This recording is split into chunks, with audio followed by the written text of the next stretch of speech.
Selamat berjumpa kembali dengan saya Maro di Maro Channel. Pada video kali ini kita akan membahas tentang betapa berbahayanya pinjaman online.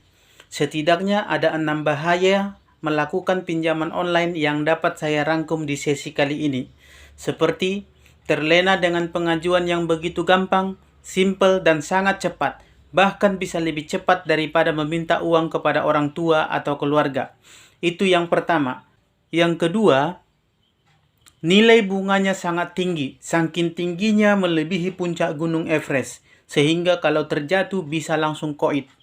Yang ketiga, jika telat bayar, maka siap-siaplah diteror yang terornya bisa melebihi para teroris. Saking hebatnya, sampai keluarga dan saudara pun juga kena serpihan amunisinya. Yang keempat, penyalahgunaan data. Yang kelima, bisa merusak hubungan sosial Anda, bahkan pacar pun bisa putus kasih sayang karena terkena dampak sasaran makian para debt kolektornya. Dan yang keenam adalah pemberlakuan denda yang tidak wajar, saking tidak wajarnya sampai melampaui batas pemikiran manusia normal. Nah, itulah 6 poin yang akan kita bahas di sesi video kali ini. Tapi sebelumnya, sebelum kita lanjut, mohon didukung channel ini dengan cara menekan tombol subscribe, like, dan share video ini, serta tinggalkan komen di kolom komentar. Bagi Bapak, Ibu, Saudara, dan Saudari sekalian, teman-teman semuanya yang punya BPKB mobil atau motor, baik yang masih kredit maupun yang sudah lunas, silahkan disimpan nomor WA saya ini. Karena lewat nomor WA ini, Anda bisa konsultasi pinjaman Gade BPKB dan mengajukan pinjaman dana Gade BPKB gratis tanpa dipungut biaya apapun. Plus ada cashback uang tunai hingga 10 juta rupiah lebih untuk setiap nasabah yang menggadaikan BPKB-nya ke Adira lewat nomor ini. Baik, mari kita lanjut pembahasan kita tentang bahayanya pinjaman online. Kemajuan teknologi saat ini memang memberikan kemudahan yang sangat cepat dalam berbagai aspek. Salah satunya adalah aspek finansial, di mana kita semakin mudah mendapatkan layanan transaksi bahkan fasilitas pinjaman uang. Ya, fasilitas pinjol atau pinjaman online kini semakin marak digunakan oleh masyarakat. Padahal, tahukah kamu bahwa ada banyak bahaya yang menanti kamu jika kamu melakukan pinjaman online yang harus diwaspadai? Seperti yang sudah saya sampaikan tadi. Oleh karena itu, mari kita bahas satu persatu penjelasan tentang keenam risiko yang mengintai Anda tersebut yang sudah saya sampaikan tadi di awal. Yang pertama adalah terlena dengan kemudahan pengajuan. Kamu tentu sudah tahu kalau pinjol online begitu mudah untuk diperoleh. Proses pengajuannya sangat mudah, bahkan hanya lewat beberapa klik saja. Dalam satu genggaman tangan saja, kamu sudah bisa mendapatkan pinjaman dana sesuai kebutuhanmu. Bukankah konsep ini sangat menarik dan terasa begitu menggiurkan? Tapi awas, kemudahan ini justru akan membuat kamu terjebak dan terlena dan akhirnya tidak berpikir panjang. Bahkan banyak orang di luar sana yang juga tergiur dengan nominal uang yang bisa dipinjam lewat layanan pinjol ini. Jumlah uangnya bisa begitu besar dan proses pengajuannya tetap sama mudahnya.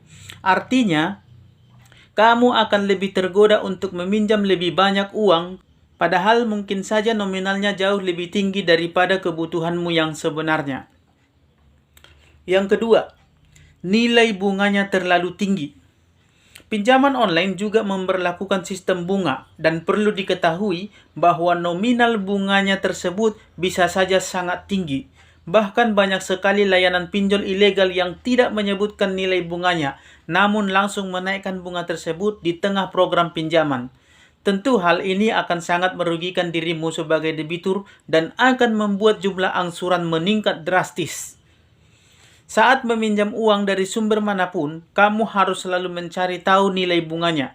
Pastikan bahwa nilai bunga tersebut sesuai dengan kemampuanmu dan aturan pemberlakuan bunga sudah jelas. Hindari layanan pinjaman online yang memberlakukan nilai bunga tanpa aturan yang jelas dan jumlahnya yang terlalu besar.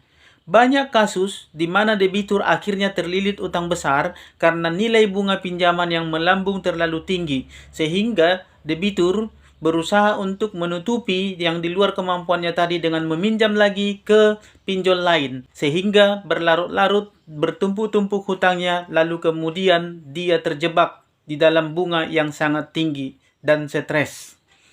Ketiga, diteror oleh debt collector. Salah satu bahaya melakukan pinjaman online adalah kamu bisa diteror terus-menerus oleh debt collector. Ini merupakan salah satu hal yang banyak dikeluhkan oleh para debitur pinjol. Banyak yang mengeluh, bahkan sampai menangis karena terus diteror oleh debt collectornya. Bahkan cara menerornya sudah jauh dari normal dan mengabaikan rasa kemanusiaan. Tentunya hal ini akan membuat hidup menjadi tidak nyaman dan akan selalu dihantui oleh rasa ketakutan akan tagihan tadi. Dan ada beberapa nasabah pinjol yang akhirnya mengakhiri hidupnya karena sudah tidak tahan lagi dan menanggung malu oleh karena teroran atau perlakuan daripada debt collector pinjol. Padahal proses penagihan pinjaman memiliki aturan khusus. Jika layanan pinjaman online tersebut resmi dan terdaftar di OJK, maka penagihan angsuran akan dilakukan sesuai prosedur. Tentu pemakaian jasa debt collector yang melakukan teror, bahkan tindak kekerasan adalah sebuah pelanggaran hukum yang akan merugikan debitur itu sendiri. Keempat, penyalahgunaan data pribadi. Calon debitur yang mengajukan pinjaman di layanan pinjol biasanya akan diminta untuk mengumpulkan data pribadi. Padahal kamu harus tahu bahwa penggunaan data pribadi harus dilakukan dengan sangat hati-hati. Layanan pinjol juga biasanya meminta kamu untuk mengunggah swafoto sambil menunjukkan KTP. Artinya, data pribadi akan terlihat dengan jelas dan hal ini bisa saja disalahgunakan. Jika layanan pinjol tersebut tidak terpercaya dan beroperasi secara ilegal, maka besar sekali peluang data pribadimu disalahgunakan. Hal ini tentu sangat mengkhawatirkan karena kamu tidak tahu datamu digunakan untuk apa saja. Bisa saja data tersebut digunakan untuk hal-hal buruk yang merugikan dirimu sendiri. Peluang tindak kejahatan dengan memanfaatkan data pribadi akan semakin besar dan membuat kamu menanggung kerugian yang tidak bisa kamu duga di kemudian hari. Yang kelima, merusak hubungan sosial. Salah satu bahaya pinjaman online yang akan kamu hadapi adalah rusaknya hubungan sosial dengan orang-orang di sekelilingmu. Kenapa bisa merusak hubungan sosial? Perlu diketahui bahwa ketika kamu mengajukan pinjaman online, kamu akan diminta untuk memberi data orang terdekat sebagai jaminan. Atau sebagian pinjaman online bisa juga meretas handphone Anda, mencari tahu siapa saja yang ada di daftar kontak Anda. Dan pada saat Anda menunggak, maka mereka akan menelpon semua nomor-nomor yang ada di daftar kontak Anda dan mengatakan bahwa mereka adalah sebagai jaminan Anda untuk meminjam. Jika kamu terlambat membayar angsuran, maka orang-orang tersebut bisa saja dihubungi dan diteror oleh debt collector. Kondisi ini akan merusak hubungan sosial dengan orang lain. Belum lagi jika muncul berita tidak benar mengenai layanan pinjaman online yang kamu dapatkan. Intinya, meminjam uang dari layanan pinjol ilegal dapat berpengaruh buruk juga kepada hubungan sosialmu dan merusak kedamaian hidupmu sendiri. Yang keenam, memberlakukan denda yang tidak wajar. Selain bunga, layanan pinjam ilegal juga bisa saja memberikan denda yang tidak wajar.